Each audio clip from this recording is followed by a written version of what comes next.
Bonjour, mon nom est Komlan Messi. Je suis président du réseau des entrepreneurs et professionnels africains, le REPAF. C'est un réseau d'affaires qui agit aussi bien ici au Canada que dans le monde entier pour le développement de l'entrepreneuriat et en plus de ça, du mentorat d'affaires. Je vais avoir l'honneur et le plaisir d'animer le panel d'aujourd'hui. Et puis, je vous remercie beaucoup d'être avec nous aujourd'hui. Et ça fait grand plaisir de voir des actions concrètes, que ce n'est pas juste de la théorie, mais c'est des choses pratico-pratiques que nous allons voir aujourd'hui et durant tout ce forum. J'aimerais remercier le forum et toute l'équipe d'organisation du Forum Africa 2009. C'est beaucoup de travail et c'est grâce à vous aussi que le forum a lieu. Donc, au nom du forum, je me permets de vous remercier d'être ici avec nous aujourd'hui. Bonjour tout le monde. Je voudrais vous présenter deux personnes dans la salle qui ont participé activement au projet qu'on va vous présenter. Donc, Monsieur Boboba, qui est ici présent, directeur du projet, donc représentant le gouvernement guinéen, et Monsieur Michel Bureau, donc, qui était notre chef de mission pour SNC-Lavalin sur le terrain. Donc, le projet d'hydraulique rurale en Haute-Guinée, c'est une grande région donc, de la Guinée, la Haute-Guinée, qui regroupe six préfectures, Farana, Dabola, Kankan, Kouroussa, Sibiri et Mandiana. La population de cette région est d'environ 1 million d'habitants donc à la date de démarrage du projet, et le taux de desserte était de 45% seulement. Donc seulement 45% des habitants de cette région avaient accès à l'eau potable. Donc les besoins avaient été évalués sur la base donc, des données de 10 litres et de 360 habitants par point d'eau. Il y avait un besoin de 3000 points d'eau pour satisfaire les besoins. Donc l'objectif du projet, qui a été financé par la Banque africaine, est de contribuer à la réduction de la pauvreté et à l'amélioration des conditions de vie des populations rurales de cette zone. Le but, qui demeure inchangé depuis l'accord de prêt, est de donner accès à l'eau potable et à intégrer des règles d'hygiène quotidienne à une population de 450 000 habitants, par la réalisation de 1100 points d'eau, 6 mini-réseaux d'adduction d'eau potable et 5200 latrines communautaires. Malgré le contexte économique difficile que connaît la Guinée depuis plusieurs années, on arrive sur un projet à dépasser les objectifs initiaux pour améliorer les conditions de vie à terme, dont vous voyez, de 1 million d'habitants finalement. Ces résultats ont pu être atteints grâce à la collaboration et la synergie de tous les intervenants, et SNC-Lavalin est fier d'avoir atteint ces objectifs aux côtés du gouvernement guinéen.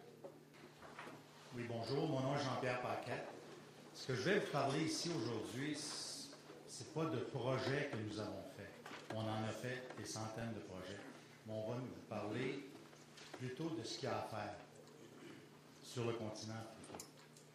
Et puis, mon expérience, moi, se situe dans 19 pays d'Afrique. J'ai eu l'opportunité d'y travailler.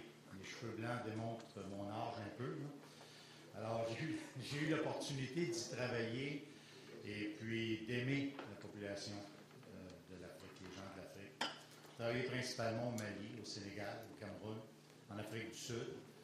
Et nous allons vous montrer ce que moi, disons, et mon jeune associé Vincent, nous croyons ce qui pourrait être la solution sur le continent africain. On va vous parler du solaire. Le solaire, il y a du solaire PV pour faire de l'électricité. On voit la photo qui est à droite, où on montre des panneaux solaires qui peuvent être mis dans des champs complets, fabriquer de l'électricité qui peut être ensuite distribuée dans les villes, les villages. La photo, il y a le solaire thermique pour l'eau chaude domestique. Juste pour vous conter une petite anecdote, je suis arrivé dans un village en Afrique, un village minier, et puis nous venions de recevoir les équipements pour faire l'installation du village. Puis il y avait des chauffe-eau électriques en Afrique.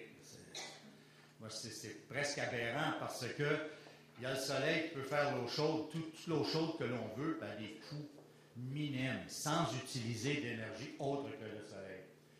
Ensuite, il y a la cuisson, la désinfection, tout ce qu'on peut faire avec le solaire, c'est incroyable. Vous voyez les bouteilles d'eau, ça c'est de l'eau qui est désinfectée par le soleil, tout simplement. On les met dans des bouteilles d'eau qu'on est habitué de voir partout, puis qu'on retrouve dans la nature, dans les rebuts.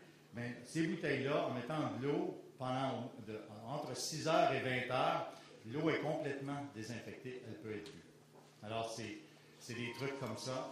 Le soleil, ce que le soleil peut faire. Vous voyez la photo du centre, c'est un four solaire. Avec ça, c'est aussi vite le barbecue dans votre barbecue à la maison. C'est presque aussi vite, vous pouvez faire cuire un poulet presque aussi rapidement.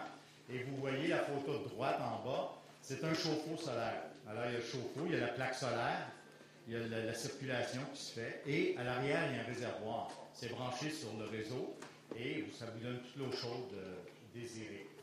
L'éolien, Vincent va vous en parler peut-être un peu plus tout à l'heure, mais il y a des packs d'éoliennes, il y a des éoliennes qui peuvent être individuelles, il y a des éoliennes qui peuvent fonctionner avec le diesel, avec des génératrices, et puis il y a où peuvent fonctionner avec des champs